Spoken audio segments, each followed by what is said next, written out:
അടുത്ത വാർത്തയിലേക്ക്. ഇടുക്കി മുരിക്കാശ്ശേരിയിൽ നിന്ന് പട്ടാപ്പകൽ യുവാവിനെ തട്ടിക്കൊണ്ടുപോയതിന് പിന്നിൽ സാമ്പത്തിക തർക്കങ്ങളുണ്ടെന്നാണ് പോലീസ് പറയുന്നത്. തിരൂർ മുത്തേരി വീട്ടിൽ ജയചന്ദ്രൻ ജ്വല്ലറി തുടങ്ങാൻ നിരവധി പേരിൽ നിന്ന് ലക്ഷങ്ങളാണ് കടം വാങ്ങിയത്. ഇത് തിരികെ നൽകാത്തതാണ് പട്ടാപ്പകൽ തട്ടിക്കൊണ്ടുപോകാനുള്ള കാരണം.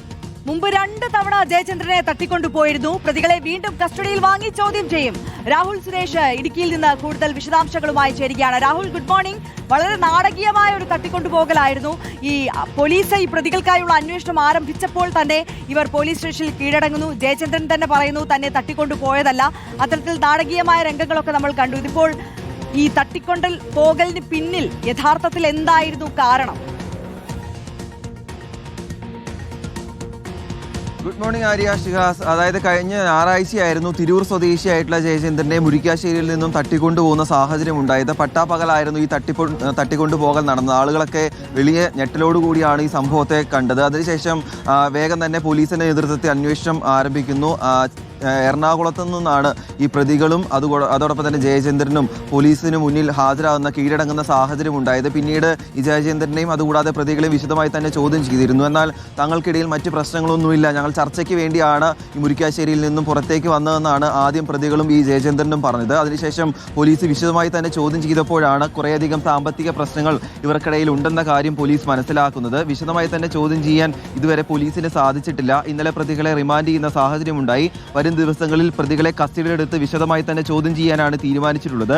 ഇടുക്കി SP-യുമായി സംസാരിക്കുമ്പോൾ നമുക്ക് ലഭ്യമാവുന്ന വിവരങ്ങൾ ഇങ്ങനെയാണ്. ജയചന്ദ്രൻ ജ്വല്ലറി തുടങ്ങുന്നതിന് വേണ്ടിയിട്ട് കുറേയധികം ആളുകളിൽ നിന്നും പണം കടം വാങ്ങിയിരുന്നു.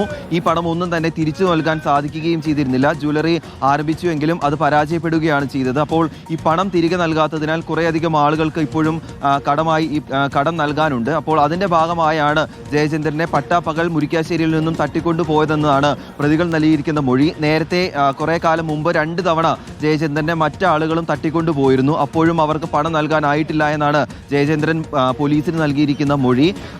മലപ്പുറത്തു നിന്നും ഒരാഴ്ച മുന്നെയാണ് ജയചന്ദ്രൻ ഉൾപ്പെടെ 5 പേരടങ്ങുന്ന സംഘം മുരിക്കാശ്ശേരിയിൽ എത്തുകയും ഒരു മുറി എടുത്തുകൊണ്ട് താമസിക്കുന്ന സാഹചര്യം ഉണ്ടായത്. ഈ ജയചന്ദ്രനെ പിന്തുടർന്നെത്തിയ സംഘമാണ് ജയചന്ദ്രനെ മുരിക്കാശ്ശേരിയിൽ നിന്നും തട്ടിക്കൊണ്ടുപോയത്. പക്ഷേ ഇന്നോവ കാറിലാണ് ഇയാളെ തട്ടിക്കൊണ്ടുപോയതെന്ന വിവരം വേഗം തന്നെ സമൂഹ മാധ്യമങ്ങളും നമ്മളടക്കമുള്ള മാധ്യമങ്ങളിലൂടെ വാർത്ത പുറത്തു വരികയും ചെയ്തിരുന്നു. അങ്ങനെ രക്ഷപ്പെടാൻ കഴിയാത്ത സാഹചര്യം വന്നതോടെയാണ് പ്രതികൾ ജയചന്ദ്രനുമായി കടവന്ത്ര പോലീസിൽ ഹാജരായത്. അതിന് പിന്നാലെ മുരിക്കാശ്ശേരിയിലെത്തി ചോദ്യം ചെയ്യുകയായിരുന്നു. പക്ഷേ വിശദമായി ചോദ്യം ചെയ്യാൻ സാധിക്കാത്തതിനാൽ കൂടുതൽ വിവരങ്ങൾ ലഭ്യമായിട്ടില്ല എന്നാണ് ഇടുക്കി SP പറയുന്നത്. എന്തായാലും ഉടൻ തന്നെ പ്രതികൾക്ക് വേണ്ടി കസ്റ്റഡി അപേക്ഷ നൽകും. അതിനുശേഷമായിരിക്കും ഇത് സംബന്ധിച്ച കൂടുതൽ വിവരങ്ങൾ പുറത്തു വരിക. ഓക്കെ, രാഹുൽ സുരേഷാണ് വിശദാംശങ്ങൾ നൽകിയത്.